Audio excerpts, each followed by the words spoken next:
Mas, coronel, o senhor se reformou na Força Aérea Brasileira em 1992, 5 anos atrás. Não me passou pela cabeça de vir antes, conversar com os ufólogos e relatar isso? Eu sempre conversei muito com ufólogos, sempre conversei muito com o Bob Pratt, sempre quando ele vinha ao Brasil entrava em contato comigo, com o Irene Grande, com o Rafael Centelli lá, com vários ufólogos. Tá? Mas nunca eu, de modo próprio, eu quero falar na televisão ou não, nunca me pediram que escrevesse, que fizesse um livro, que escrevesse alguma coisa. Nunca me interessou, nunca me motivou isso. Hoje, eu já penso diferente, eu acho que já deve ser dito alguma coisa. Eu acho que esse assunto deve ser espalhado, deve ser explicado. Ah, é o que eu te disse, vou fazer 60 anos, daqui a pouco eu estou com 60, daqui a pouco eu chego a 70, se não, morreu o coronel e acabou. Perfeito. E por que o senhor procurou a revista UFO para dar essas declarações? O senhor confia que a revista vá fazer um trabalho de divulgação, depois o senhor está falando sem distorção? Veja bem, eu vou falar de Jevaé. Há muitos anos atrás, em 1970, nessa época, mais ou menos 77, 78, por aí, estive conversando com o Jevaé. 87, 88. Por aí. Estive conversando com o Jevaé e não pude autorizar que se publicasse nada. Conversamos, mas não, sem autorização para publicação nenhuma. Tá certo? Isso foi obedecido. Ok? Então, anos depois, a coisa tinha mudado. Eu já estava na reserva, eu já podia falar sem complicação, tá? Sem problemas imediatos para minha força e para mim mesmo. E por saber da seriedade da revista UFO, do Jevaé, e dos amigos com quem eu sei, tá? Que colaboram com a revista, eu conheço alguns, me dá mais tranquilidade de falar, que não há sensacionalismo, não há a conotação de sensacionalismo em publicar uma matéria por simples motivo de venda, vender o assunto, e sim publicar para esclarecer o assunto. Perfeitamente. Muito obrigado. Não há interesse monetário nisso. Coronel, como é que tudo começou? Como é que foi o estupim inicial? Primeiro, assim, como foi o seu interesse pelo projeto? Foi anterior à Operação Prato? Não, veja bem, em 1952, 53, eu tinha 12 anos, 13 anos, e estava na janela da minha casa em Belém e apareceu um objeto muito grande, tá? Uma luz muito grande sobre a cidade. Eu vi, e no dia seguinte, estava publicado no jornal, que tinha parado, inclusive, em cima de uma federação de escoteiros, Federação Educacional Infanto Juvenil, em Belém, FEIJ, F-E-I-J. Tinha uma competição de natação e tinha parado em cima, realmente, todo mundo viu. Aí eu disse, olha, garoto, eu vi uma coisa e no dia seguinte estava no jornal. E aquilo despertou o seu interesse? Eu sempre acreditei em vida extraterrena, sempre acreditei na possibilidade de que eles tivessem a curiosidade de estar nos observando, investigando uma forma, num planeta com vida, alguma coisa de uma inteligência fora que estivesse observando. Mesmo que o contato não fosse franco. O senhor chegou a entrar na aeronáutica por causa desse seu interesse pela vida fora da Terra? Sempre tive uma paixão muito grande pela aviação e pela vida militar. E como aviador, da FAB, o senhor foi chefe do serviço de intendente do primeiro comando? Foi. Quais eram as suas atribuições dentro desse cargo? Ela dava o suporte, todo o suporte administrativo e financeiro para as ações do comando. E quanto à seção de operações de serviços de informação, conhecido como A2 Aeronáutica, da qual o senhor foi chefe também? Sim, está muito ligada à segurança do Estado, certo? Muito ligada à segurança do Estado. Combate aos movimentos subversivos, ideias xenófobas que chegavam aqui, e aquela efervescência logo após a Revolução de 64, as ações de terroristas, de grupos de Partido Comunista e essas outras coisas, que a gente tinha que estar combatendo isso. Era a segurança do Estado. Olha, consta do seu currículo também uma função bastante interessante. O senhor foi chefe do Serviço de Operações Especiais de Selva. O senhor deve ter um monte de experiências interessantes para contar aqui. A Força Aérea, ela tinha uma ideia antiga de fazer um colar de fronteiras. Era a ideia de um brigadeiro que tinha muito conhecimento da Amazônia, uma pessoa inteligentíssima, o brigadeiro Camarão, João Camarão Teles Ribeiro. E ele tinha essa ideia da formação de um colar de fronteira, ou seja, de 200 e 200 quilômetros na orla da fronteira, um campo de pouso com uma missão religiosa, protestante ou católica, e um grupo de índios.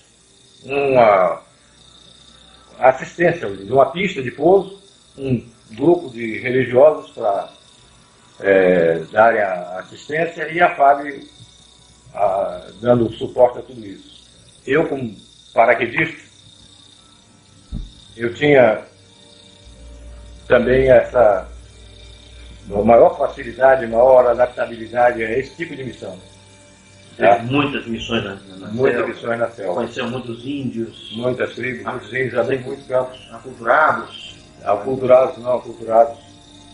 E a gente sempre trabalhava em algumas missões, muito em contato, sempre coadjuvando as ações do Paraçá. Tá? Que é o Paraçá? Paraquedista de salvamento. Search and Rescue.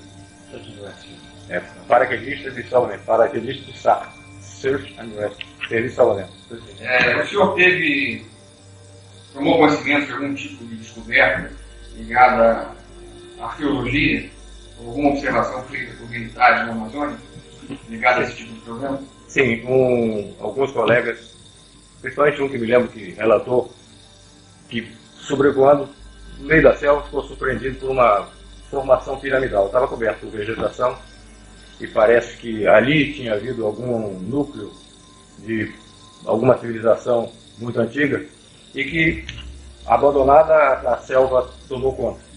Mas havia uma formação piramidal nítida, com ângulos perfeitos de uma pirâmide. Isso aí foi encontrado, observado aonde? No Amazonas.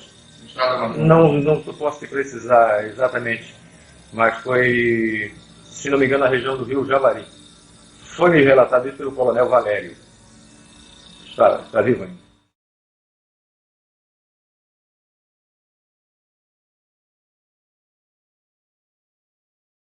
Coronel, bom, agora que a gente já sabe bastante sobre a sua atividade na Força Aérea Brasileira, eu queria agora entrar no assunto pesquisas ufológicas. A sua primeira participação na pesquisa ufológica oficial dentro da Força Aérea foi a Operação Prato ou já houve alguma coisa antes disso? Não. De minha parte, não. Eu nunca... Minha atividade era exatamente segurança do Estado.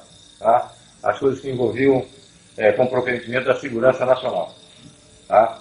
Então a gente tinha ações contra, se diz Partido Comunista, essas formações de guerrilha, esses grupos que faziam assalto a banco e sequestro, essas coisas. Agora, a questão ufológica, você já tinha conhecimento dos casos acontecendo na Amazônia? Sim, elas a gente ouvia falar. Elas representavam de alguma maneira interesse ou preocupação por parte das Forças Armadas de que fossem uma ameaça externa também à soberania nacional? Não, uma ameaça externa não. Era apenas encarado como um fenômeno que é até duvidoso. Alguns oficiais, a maioria deles, como uma coisa até duvidosa. E alguns até faziam muita gozação a respeito disso. Faziam muita brincadeira a respeito disso. Tá? A sorte dessa Operação Prato aí é que o comandante, na época, tinha interesse nisso e acreditava nisso. Quem era o comandante? Protásio Lopes de Oliveira, brigadeiro comandante primeiro comando. Está vivo ainda? Está, eu acho que está. Mora em Belém. E como é que surgiu a ideia da Operação Prato? Foi uma ideia sua? Foi uma ideia do comandante? Foi uma coisa do governo? Eu não estava em Belém nessa época. Tá? 77. 77. Eu estava servindo em Belém, mas estava fazendo um curso em Brasília. Quando eu retornei do curso, me apresentei ao meu chefe da segunda sessão e ele me perguntou se eu acreditava em disco voador. Eu não sabia nem que estava ocorrendo essa operação. Esse chefe era o Coronel Camilo Ferraz de Barros. Ele perguntou se você acredita em disco voador? Eu acredito. Aí ele disse, então agora você está encarregado desse caso. Aí me deu a pasta com o início da operação para que eu tomasse conta do assunto e ficasse encarregado do caso. De onde veio a ideia da operação chamar-se Prato? De quem veio essa ideia? Essa ideia, eu dei esse nome porque o Brasil é o único no mundo, única nação no mundo que chama disco voador de disco voador. O francês chama de soucoupe volante. Soucoupe é pires. Soucoupe, pires voador. O português chama de prato voador. O espanhol chama de platilho volante. Tá?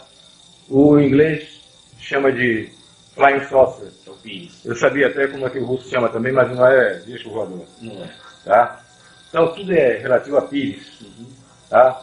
Como a gente nomeia algumas operações, é uma espécie de código, e isso não podia ficar muito afastado da finalidade real da operação, não se poderia chamar a operação disco voador. Também não queria chamar de pires voador. E Não. ficou mais um primo parecido dele, o Prato. Prato. Agora, o senhor disse que o senhor recebeu uma pasta desse seu chefe. Quer dizer que já havia, então, em andamento alguma investigação recente? Sim, quando eu cheguei os agentes já tinham sido enviados para investigar. Por quê? Porque essa coisa estava acontecendo muito na região de Colares. É uma ilha que pertence ao município da Vigia.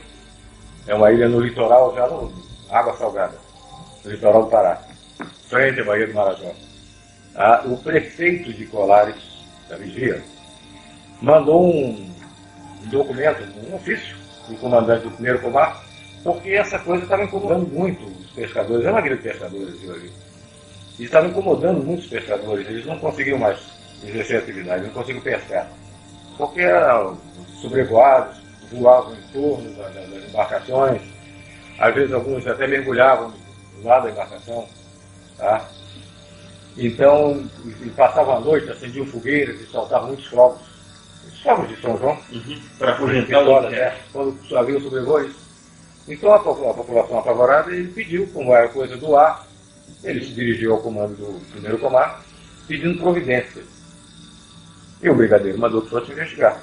Houve em algum momento participação de Brasília nisso? Quer dizer, houve a instrução de Brasília para que fosse averiguado?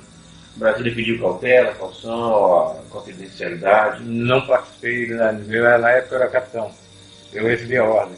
Eu não participei desse entrelaçamento. Tá? Era do brigadeiro para a sessão. Nós éramos a segunda sessão dele. Então, se houve, era entre ele e Brasília. Eu não tinha que cumprir a missão que ele me determinou. Voltando então ao fato, o senhor recebeu uma pasta com informações e passou a dirigir a Operação Prato. Como é que o senhor estruturou, em que divisões, em quantas pessoas, em quantas missões? Como é que o senhor, enfim, organizou a Operação Prato para conduzi-la? Bom, eu era o chefe, na época capitão, e tinha 5 agentes. Às vezes 5, às vezes 6, às vezes 4, mas eram basicamente 5 agentes, sargentos, que trabalhavam na segunda sessão. E a gente, no local, quer dizer, em campo, a gente dividia, às vezes, a equipe em 2, 3 equipes, para 2 ou 3 posições de observação. Claro que em contato com o walkie-talkie, tá? Comunicação rádio. Os objetivos eram observar o disco voador, fotografar, atirar no disco voador, enfim. Realmente tirar a prova, botar a claro isso. Tá? Porque todo mundo falava. Aí apelidaram logo essas coisas que estavam acontecendo, apelidaram o chupa-chupa. Tá? E ficou conhecido na época como chupa-chupa. Mas a Força Aérea precisava saber o que estava realmente acontecendo. O que era isso que estava acontecendo no espaço aéreo brasileiro. Porque nós temos a responsabilidade pelo espaço aéreo brasileiro, a Marinha é sobre a água territorial brasileira, o mar territorial brasileiro. E o Exército, a parte de segurança de terra. A nossa parte tinha que ser cumprida. E qual é a origem, vamos dizer assim, desse nome? O que motivou, vamos dizer assim, esse tipo de denominação por parte da população em relação ao fenômeno? Bom, havia uma série de relatos de pessoas que tinham sido atingidas por uma luz e que julgavam que ele estivesse sugando o sangue das pessoas. Porque realmente, depois a gente foi verificar, tinham algumas, principalmente mulheres, no seio esquerdo, uma marca, como se fosse 2 furos de agulha, tá? E em torno, uma mancha castanha, como se fosse uma queimadura de iodo. Tá?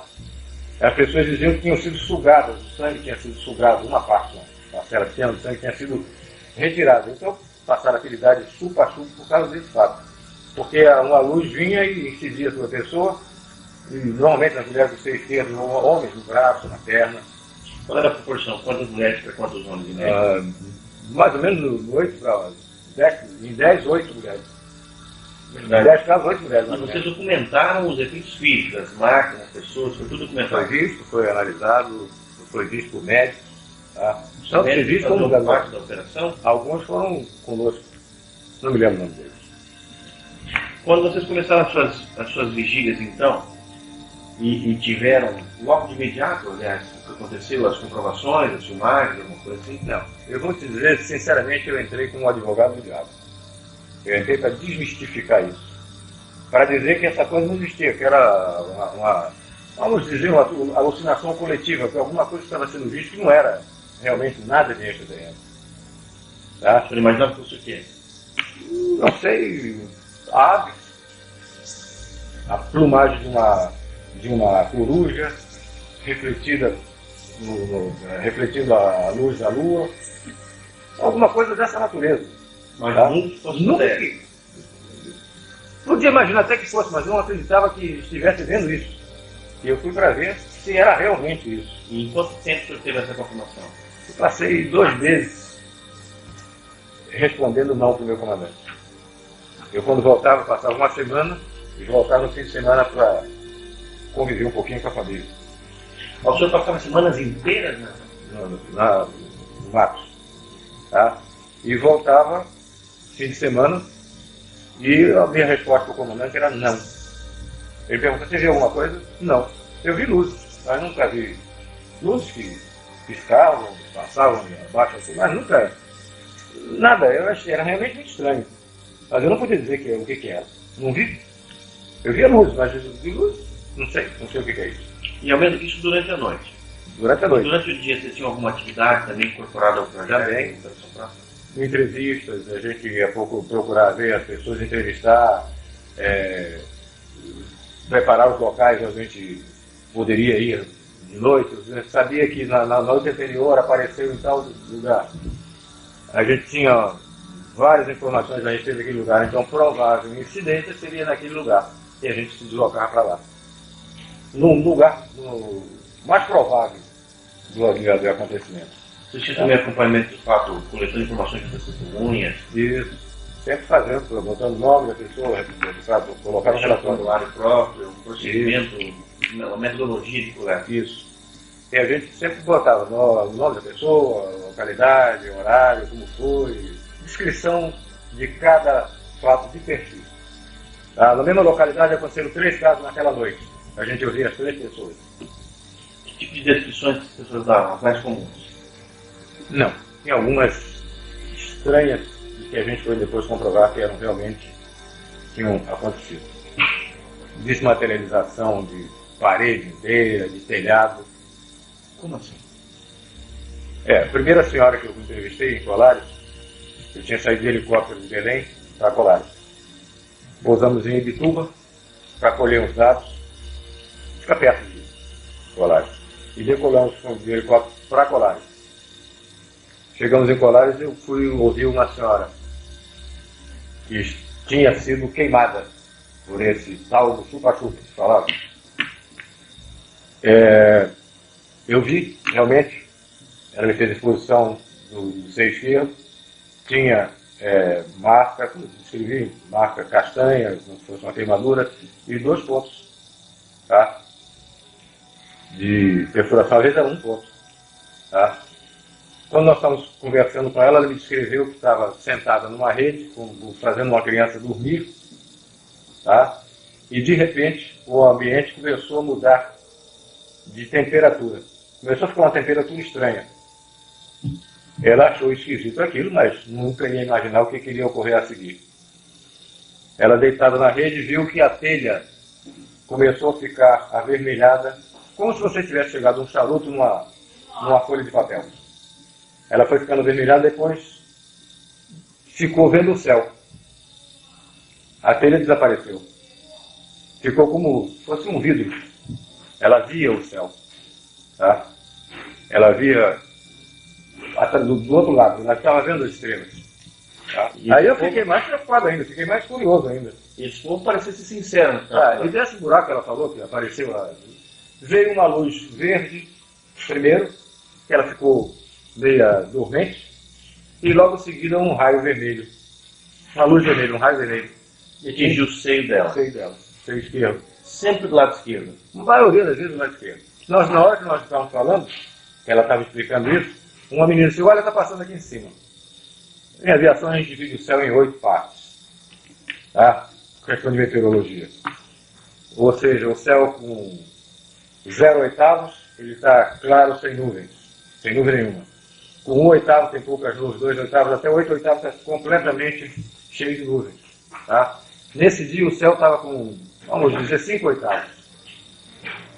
Quase todo coberto. No buraco, quando eu saí da casa, eu estava conversando com essa senhora. Quando eu saí da casa, eu realmente vi passar num buraco da nuvem, que a moça estava contando, passou uma luz, uma velocidade razoável, não era muito veloz, e piscava. Piscava sempre, não? Uma oscilação de 1 segundo. Isso. Piscando, passou na direção norte. Tá? Eu olhei e disse, pô, pode ser até um satélite. O satélite até às 8h30 da noite ele ainda tem a iluminação do sol. O satélite artificial nosso, sim. E ele podia, por algum movimento de rotação dele, alguma coisa, ele está emitindo aquela luz piscante. Só que essa luz voltou. Logo em seguida ela voltou. O satélite não volta. Ficou mais estranho ainda. Mas eu não podia dizer que isso era um disco voador. Eu não estava lá para dizer que qualquer coisa que aparecesse era um disco voador. Eu estava a tirar limpo essa história. E essa era a minha missão. Na região, por parte da Força Aérea, existia algum tipo de equipamento de radar que pudesse confirmar ou ser utilizado para acompanhamento desses fenômenos? Não, só do aeroporto de Belém é radar fixo. Radar do aeroporto e radar fixo. O que significa radar fixo? O radar faz parte do serviço de controle de tráfego aéreo. Tá? Esses ataques, coronel, que estavam acontecendo às pessoas, que já estavam acontecendo com uma certa frequência, eles eram comunicados ao governo do Estado, às autoridades estaduais ou às autoridades municipais? Sim, claro. Tiveram médicos da Secretaria de Saúde, tá? Enviados pelo governo. Pelo governo, foram lá olhar, foram examinar as pessoas. E daí, eles confirmaram os fatos? Eles ouviam o lugar queimado e examinavam, tomavam depoimento do paciente, procuravam, mas não fazer mais nada. Não tinha, isso não acarretava nada. As pessoas se recuperavam facilmente. Elas ficavam muito apavoradas. Algumas diziam que tinham ficado enjoadas, ficavam dormentes por alguns dias. Um cidadão uma vez veio nos procurar, ele tinha, próximo da casa dele, tinha aparecido uma luz dessa, mais próximo. Tá? E focou na direção dele, já não era mais essa luz vermelha, uma luz com um foco do helicóptero, mas não era helicóptero, era realmente uma nave. Ele correu dentro de casa, apontou lá, pegou uma arma, uma espingarda e apontou para de onde vinha essa luz. Veio uma luz mais forte, ele caiu, ficou dormente, ficou uns 15 dias com problemas de locomoção. Tá? Mas não houve nada sério, ele não foi atingido por nada, assim que por um projetil ou qualquer coisa dessa natureza. Apenas uma luz que cortava energia e que deixou em movimento. E as autoridades federais, o governo federal, estavam avisados, estavam informados que esse tipo de coisa absurda estava acontecendo na região? Acredito que sim, mas eu desconheço. Eu apenas recebi a ordem do meu comandante, não há nada disso. E esses depoimentos que o senhor tinha dessas pessoas aconteceram logo no início da Operação Prato? Logo no início.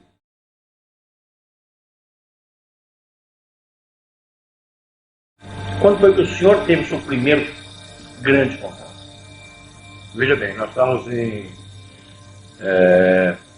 tivemos a informação de que na Ilha do Mosqueiro, tá, num lugar chamado Baía do Sol, a Ilha do Mosqueiro era uma balneário em Belém. Tá? E na Baía do Sol estavam acontecendo coisas. Baía do Sol é muito próximo de Colares. É uma outra ilha. Colares é uma ilha e a Ilha do Mosqueiro é outra. Tem o canal da Laura, entre a Baía do Sol, entre a Ilha do Mosqueiro e a Ilha de Colares. É quase que se vê Colares lá da Baía do Sol. Mas que lá estavam acontecendo coisas. Nós, como estávamos investigando tudo, e qualquer indício era pesquisado, nós nos deslocamos para a Baía do Sol. Eu sempre era questionado pelos agentes que tinham mais fé do que eu, de que aquilo estava acontecendo, porque quando eu cheguei, eu já peguei o bonde andando. Eu disse que eu estava em Brasília. Quando eu voltei, é que me passaram essa lição. Tá? Ele disse, mas, o capitão, o senhor não acredita, não? Eu disse, não, para mim não. Para mim, isso alguma coisa que eu ainda preciso saber o que é. Dizer para você que é disco voador, eu nunca vi um disco, eu vi luz. Eu não vi disco. Então, para mim, isso não é.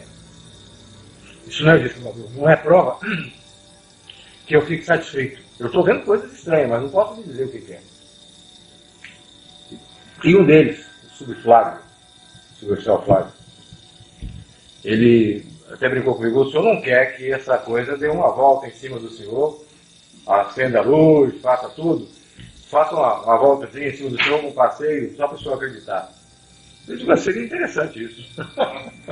Já fica difícil uma luz dessa fortuita, uma coisa que pode ser uma coruja, ela adivinhar que você está brincando desse jeito. E, por coincidência, na Baía do Sol aconteceu isso. Nós estávamos conversando e... Que dia foi que você tem? Mais ou menos novembro. Outubro, novembro. Foi logo no início da operação. 77. Né? 77, Apareceu uma luz, tá? Veio de norte, no sentido norte-sul, na nossa direção, a média altura, tá? E realmente, quando chegou, sei lá, se deteve e fez um círculo em torno. Depois foi embora. Aí eu levei uma gozada da turma, do sargento, e agora, cara? Eu disse, não sei, ainda não vi. Tá? A luz era de que jeito? Você, sabe essa solda de metal? Maçarico? Não, solda elétrica. Quando era menino, os caras soldavam um brilho de bonde, fica aqui, que a gente não consegue enxergar, tá? Um brilho azul, forte. Era isso. Era um brilho dessa natureza, azul, muito azul. Mas dava para se ver, não se via a forma, se via a luz.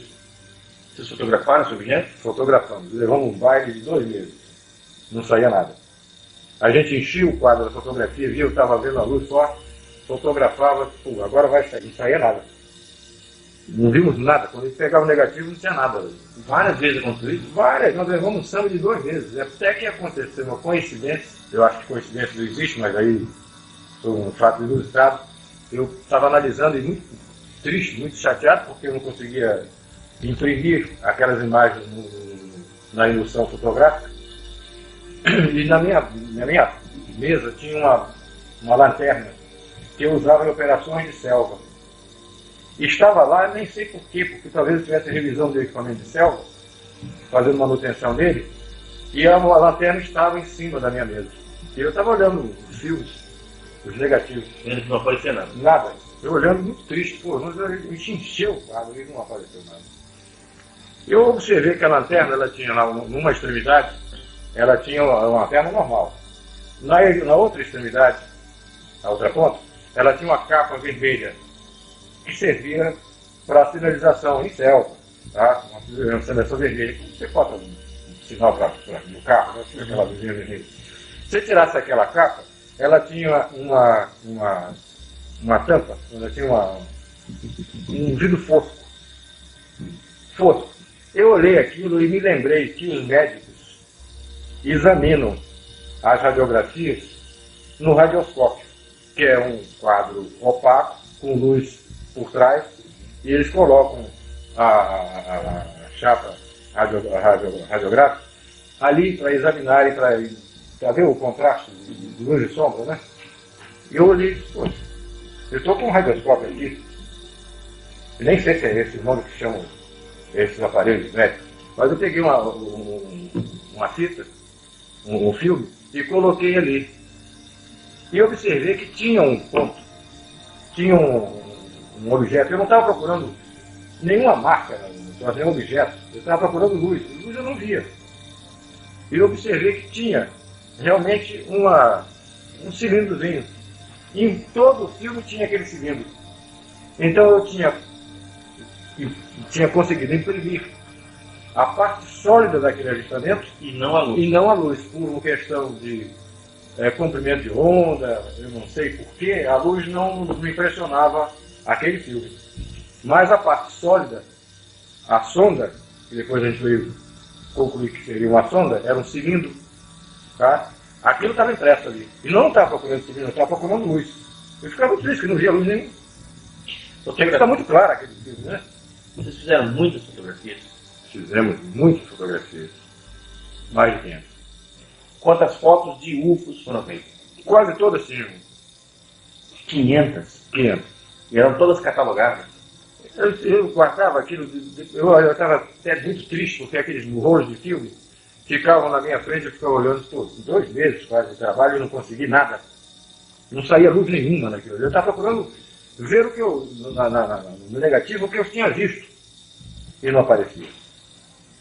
Então, depois nós fomos olhar com curiosidade e fomos ampliar, passamos para o laboratório para ampliar aquilo.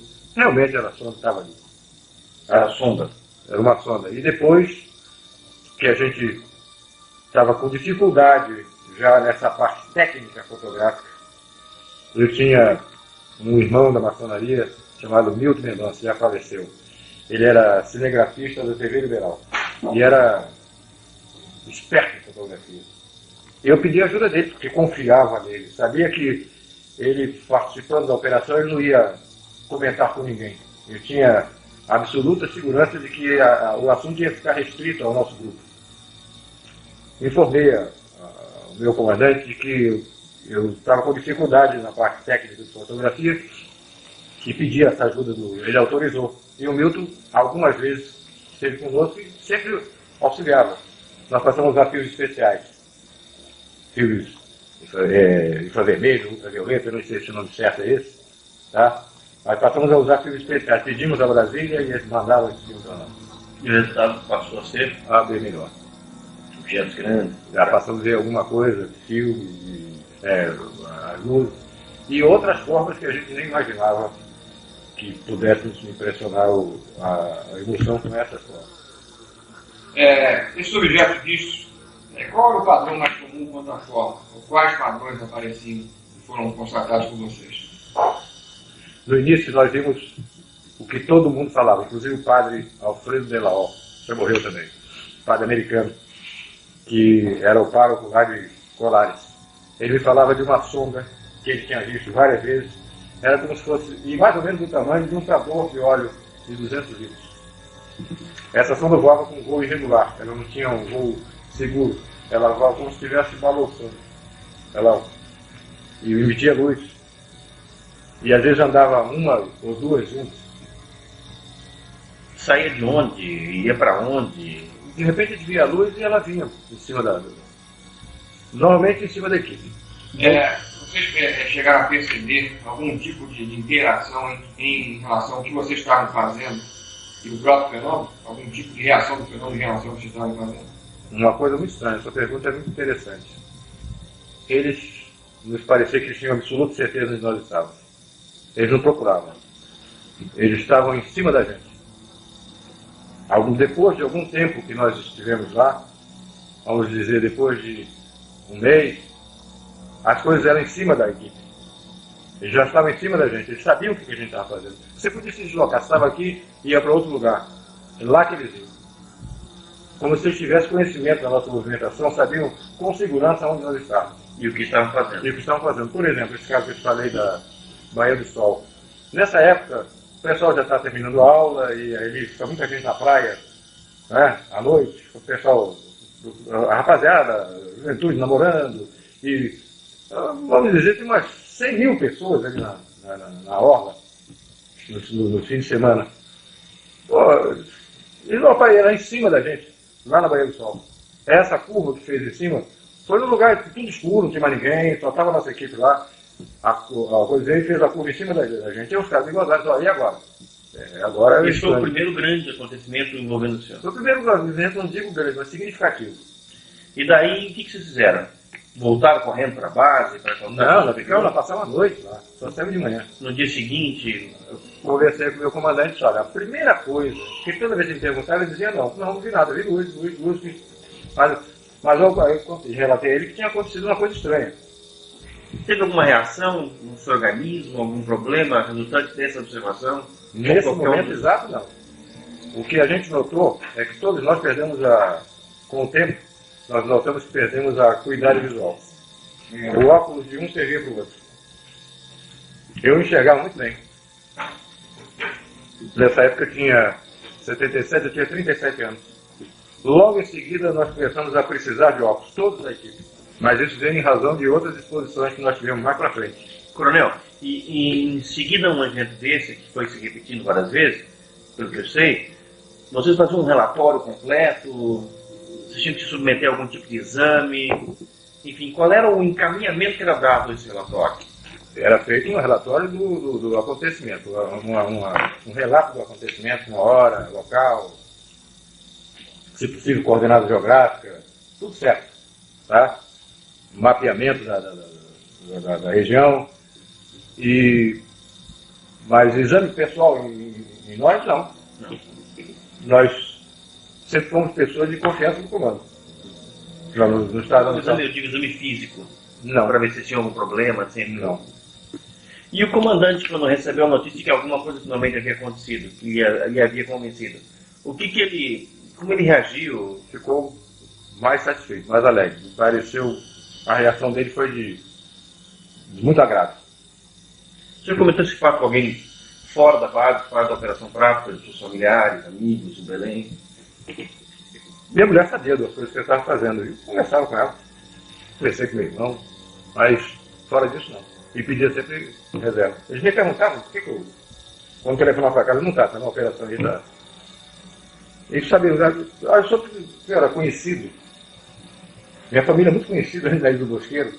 O teu irmão estava lá no Bosqueiro, eu vi. Ele estava lá vendo o negócio do chupa-chupa, ele me perguntou, ele disse, irmão, não, eu não estava vendo, não. Eu vi. Eu estava lá em missão. Esses fatos foram se repetindo? Novas observações grandes? O que mais o senhor se lembra para nos contar? Bom, como a Baía do Sol tinha sido um local muito favorável, nós passamos a frequentar a Baía do Sol com muito mais frequência, muito mais assiduidade. Nós tínhamos amigos no Serviço Nacional de Informações, SNI. Tá? O SNI não tem nada a ver com isso. Ele nos preocupa, isso é assunto da Força Aérea. Mas os caras que estavam no SNI, que eram nossos conhecidos, tinham a curiosidade de ver. Saía muito isso no jornal. Todo mundo em Belém comentava. Teve um documentário de manhã à noite. De que havia uma operação da FARC? Não, de que havia esse avistamento. Tá? E eles sabiam que nós estávamos. E a população não sabia que havia operação da FARC? Sabia. Sabia, sim. A Operação Prato? Não sabia do nome, sabia que era lá que estava olhando. Sabia que tinha. Sabia que o cara era sargento, que eu era capitão, sabia. Tá?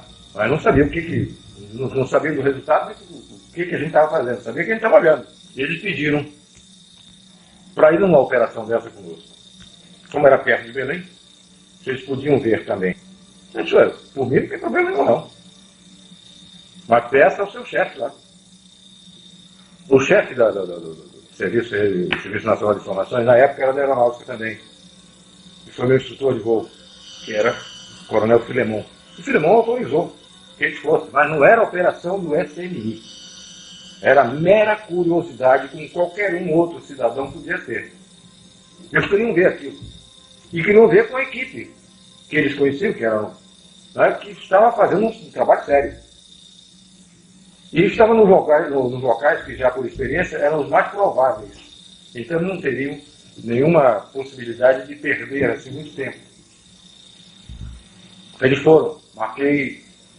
Foi interessante isso que meus filhos tinham pedido para comprar uma árvore de Natal pequena. Eles tinham uma árvore montada grande em casa, mas eles queriam para eles uma pequenininha, coisa de criança. E eu fui buscar eu tinha que buscar essa árvore de Natal num supermercado grande, tem lá, não esqueço o nome. Pão de Açúcar, uma coisa assim. Jumbo.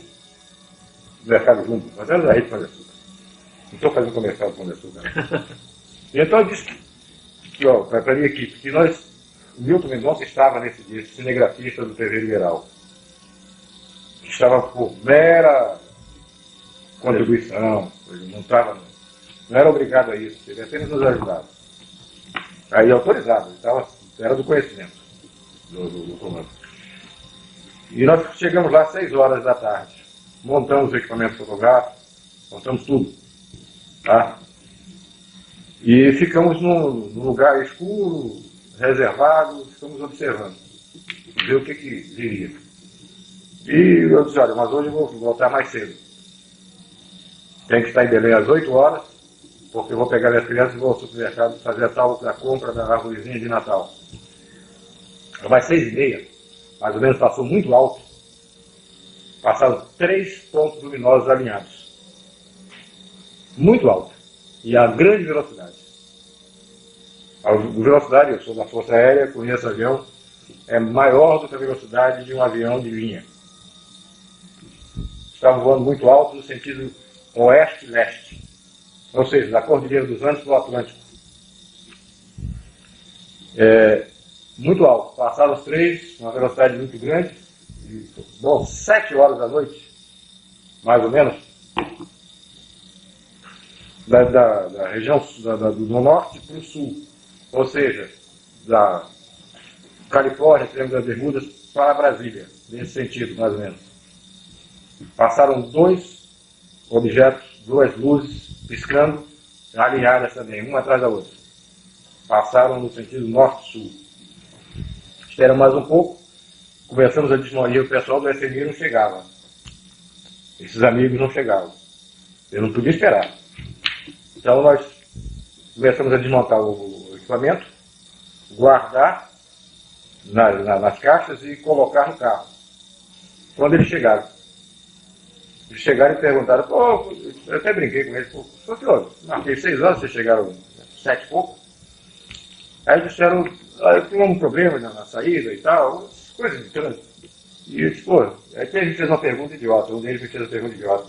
Ele disse, olha, passou agora, se vocês estivessem comigo, 6h30 passaram 3 luzes muito altas, mas vocês teriam visto. E às 7 horas, de novo. Mas agora eu estou indo embora. Aí perguntou, e que horas passa agora? Eu digo, eu não sei, isso não é bom de coisa. Não é? Que hora passa agora? Perguntou, fez a pergunta idiota. E que hora passa? Eu digo, eu vou saber, pô. Fica aqui como eu fico a noite inteira, olhando para cima. Tá? Mas quando nós estamos conversando isso, um deles disse, olha aqui, em cima. Olha para cima, nós olhamos. Aí o herói brasileiro tremeu nas calças, porque eu olhei e tinha um troço enorme em cima da gente, um disco preto, escuro, parado em cima da gente. Não estava mais de 150 metros de altura. Ele estava parado em cima de onde nós estávamos, sem luzes. Não, tinha uma luz no meio, tá? Amarela para âmbar. Tá? E fazia um barulho assim de ar-condicionado. E alguma vez assim, aparecesse barulho de bicicleta, aquela catraca de bicicleta. Fazia um barulho assim como se fosse uma catraca de bicicleta quando você pedala ao contrário. Tá? Aquele troço parado com aquela luz no meio. Uma coisa muito grande. Eu acredito que uns 30 metros de diâmetro. Tá? Aquele troço parado em cima da gente. Nós ficamos olhando e ele começou, logo em seguida ele começou a emitir uma luz amarela muito forte. Clareava o chão. Muito forte. Ele repetiu isso a intervalo curto, umas 5 vezes. Qual foi a reação do pessoal da CNI? Não, de todo mundo, não foi só da CNI, não. Olha, foi tão inusitado, eu nunca tinha visto isso, já estava quase 2 meses nessa história, e nunca tinha aparecido dessa forma para a gente. Tá?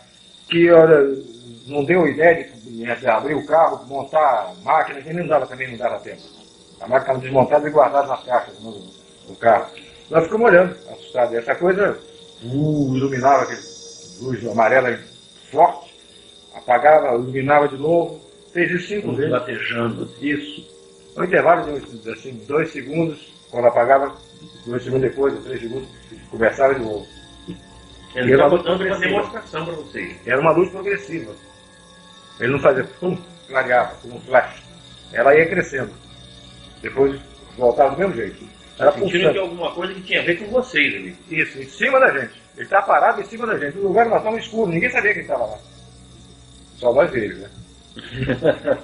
Agora eu sei que só nós eles. Houve alguma outra ocasião em que outras equipes de outros órgãos do governo? Não. O que eu sei é que houve um vazamento dessa operação, dessa incidência de avistamento. Eu acredito que o foco disso foi no Aeroclube. Tá? Aeroclube de Belém. E uma equipe de um jornal da época, eu não sei se esse jornal existe, eu acho que ele foi comprado, era o jornal, parece que era o Estado do Pará. A equipe do Estado do Pará foi para o lugar onde a gente ia, eles foram uma malateta. Eles já sabiam onde é que a gente estava, eles foram por ali. Nesse dia nós não estávamos lá, nós estamos em outro lugar. Eles foram ver essa coisa e não se deram muito bem, não. Tá? Viram uma coisa que eles nunca mais voltaram para ver. Eles juraram que nunca mais fariam uma missão dessa. O que aconteceu? Eles viram a luz se aproximando, essa luz veio muito baixa, entrou para esse canal que eu falei para você, que fica entre a ilha do Mosqueiro e a ilha de Colares, o canal da Laura, chama de Boca da Laura. Ele entrou para esse, lá no rumo desse canal, eles pegaram o carro todo para lá. Essa luz se dirigiu para eles, na direção deles, focou em cima deles, eles estavam no carro, o teto do carro ficou translúcido. Transparente também, igual no caso. Igual, como se fosse um vidro. Tá? Eles estavam vendo o céu, ele fez evoluções em cima, parou de volta, e tocava em cima dos caras com uma luz muito forte. Eles fotografaram isso. Mas não foi publicado? Foi publicado, sim. Foi publicado? Foi publicado. Em uma página inteira do jornal, ou duas. Mas com uma nitidez incrível. E depois do susto que eles tomaram, alguns parece que até tiveram acesso de vômito, alguns se descontrolaram emocionalmente, pegaram o carro e sumiram, foram embora. No dia seguinte, ou 2 dias depois, esse troço está publicado no jornal. Uma reportagem vasta. Quem pode dar informação dessa reportagem é o Pinon. É fácil encontrar no Aeroclube de Belém. Era piloto. Comandante Pinon. Ligado, uma pessoa que está bem ligada a nós. Que é Daniel Revista. Um empresário. Não, um empresário paulista, que é o José Luiz Renan Martins.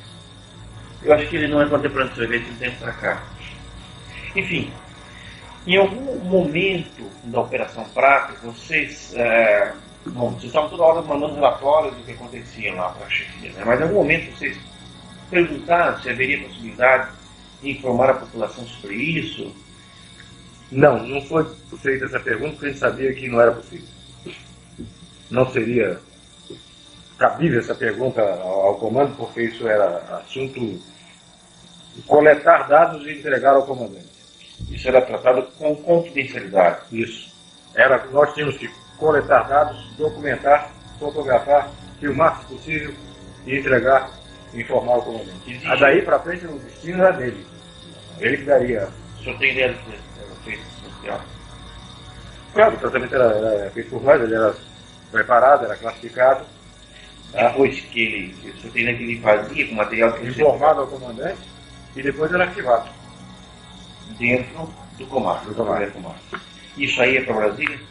Depois foi. Foi informado no Brasília, né? Qual é a reação? Não acreditava, não. Não acreditava? Até brincava. Alguns companheiros. Vocês tinham conhecimento que a Força Aérea Brasileira já tinha instituído um sistema de pesquisa ufológica há quase 10 anos antes, em 1969, chamado Sistema de Investigação de Objetos Aéreos. Nessa época eu era tenente na base aérea de Belém. Os mandos foram subindo vários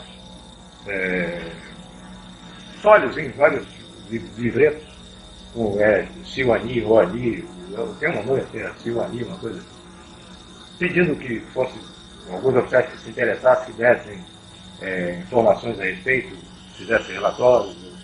ou dessem depoimento a respeito. Ele deu logo depois que morreu. Foi em 1968, isso, se não me engano. Bueno.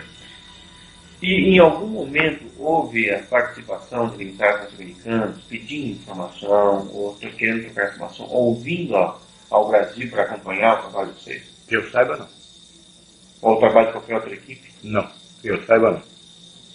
Se isso ocorreu, foi em alta esfera e eu era capitão, não me metia, né? Não me saber. Essa incidência desse fenômeno, ela chegou a ser diária? Era diária. Muito ativa.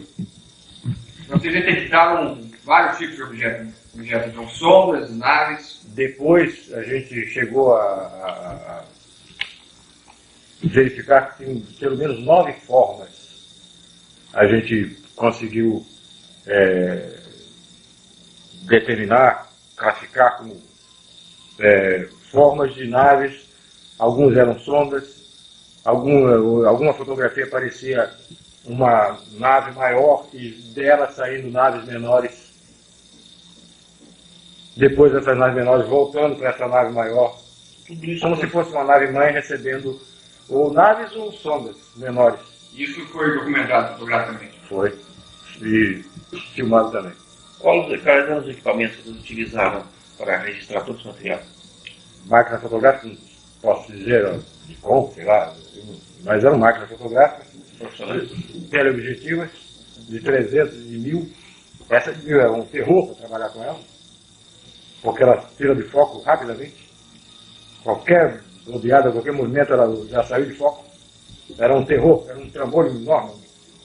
Um bicho desse tamanho, enorme, que a gente não conseguia operar muito com ela, não. Até para focalizar era difícil. E filmadoras? Filmadora, Algum outro tipo de instrumento além desse? gravador.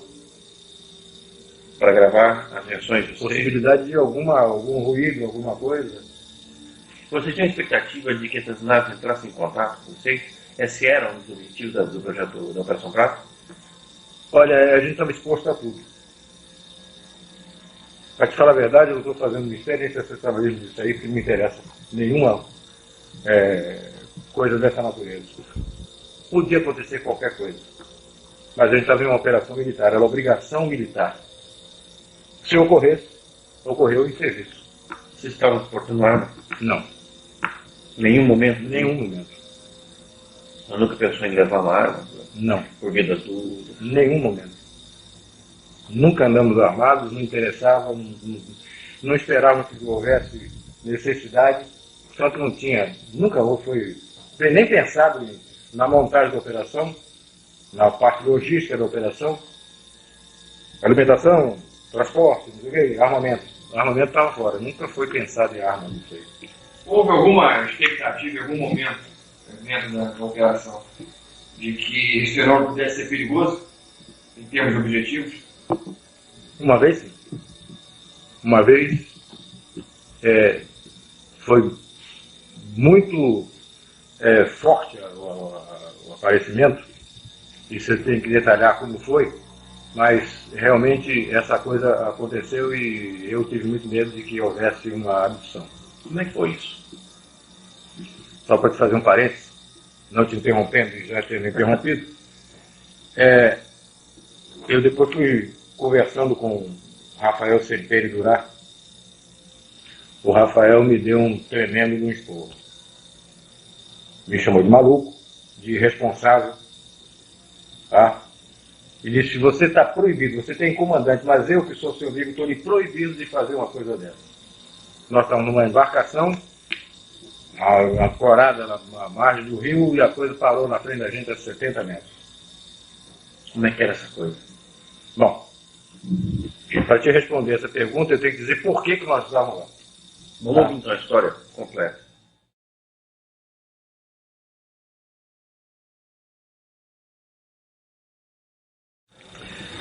Tem um amigo, que era oficial, é oficial da FAB, na época capitão Vito polonês, Vito Jagielniacki, é o nome difícil, aliás. Mas fica só com o Vito que fica mais fácil. E o Vito gostava de pescar. Ele estava pescando esse rio gostoso de pescar. Muito fácil.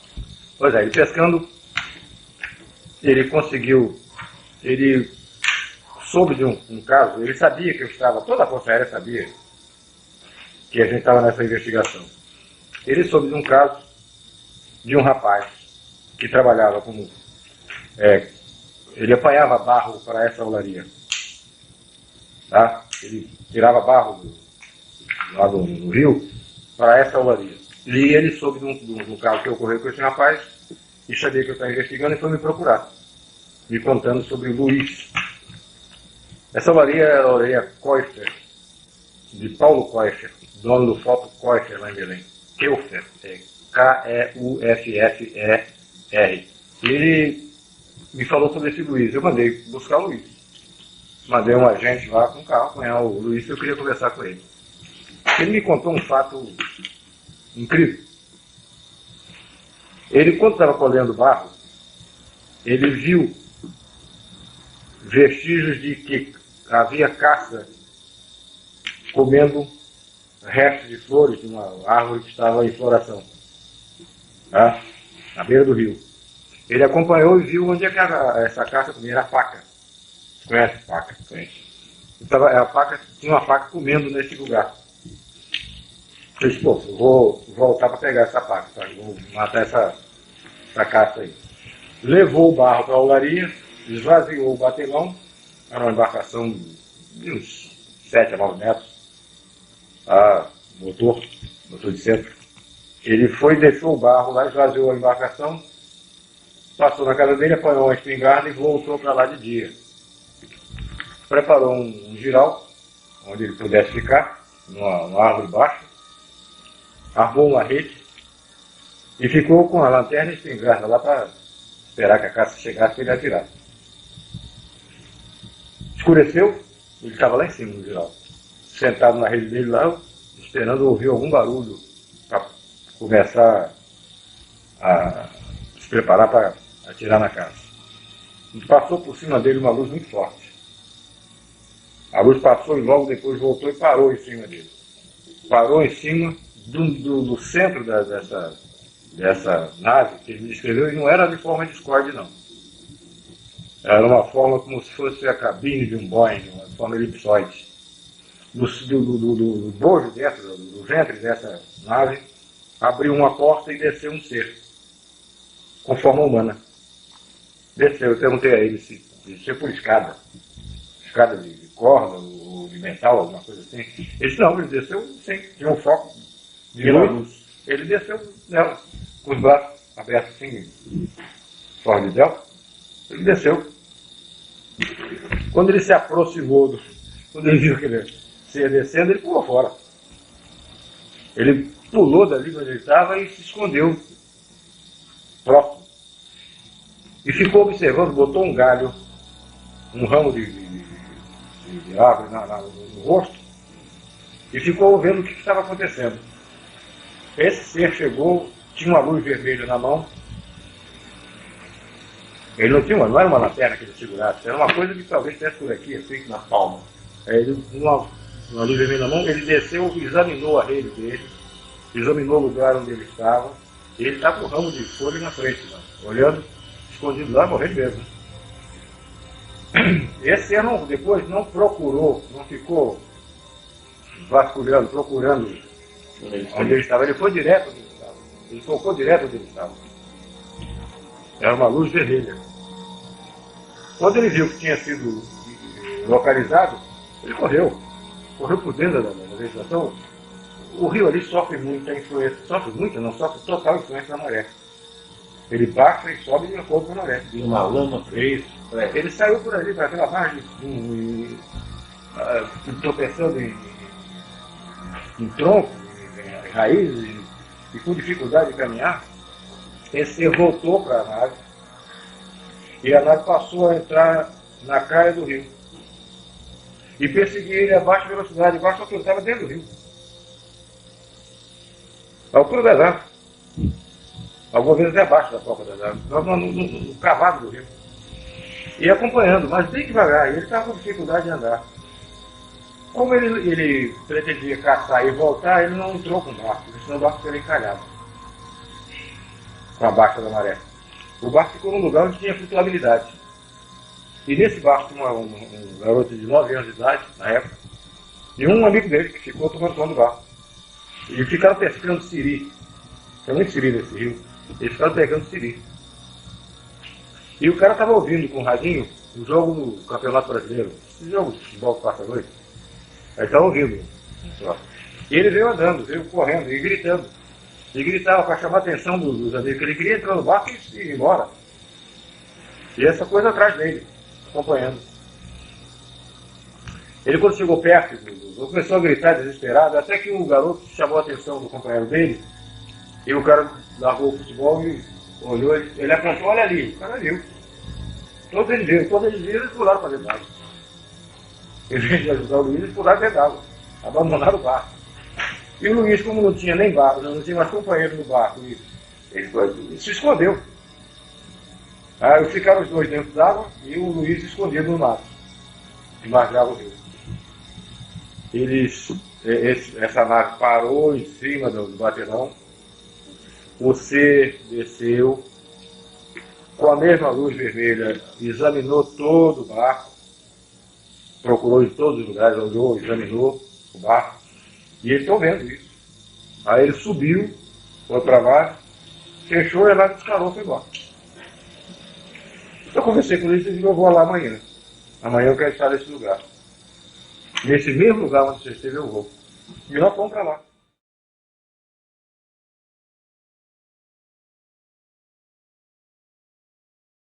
Conversamos com o Paulo Costa, que é o dono da olaria, ele autorizou, e nós fomos para lá. Quando nós chegamos, eram umas 7 horas da noite, mais ou menos, estava chovendo. Uma chuva, não era temporal, uma chuva. Agora, os agentes foram para dentro de uma casa, que era a casa do zelador lá, do caseiro, né, dessa olaria, do vigia. Foram lá tomar café, uma bolachinha, uma qualquer. E eu não ia me preocupar com café, eu era o chefe da equipe. Eu não podia estar me preocupando com café nem bate-papo. Eu estava lá olhando, fiquei olhando para ver se via alguma coisa, se alguma coisa acontecia. Realmente, quando eu estava do lado de fora, veio não vi uma forma, era uma coisa escura. Não deu para detectar a forma, se era discorde, se era ônibus, não dá. Estava chovendo. Você via a luz.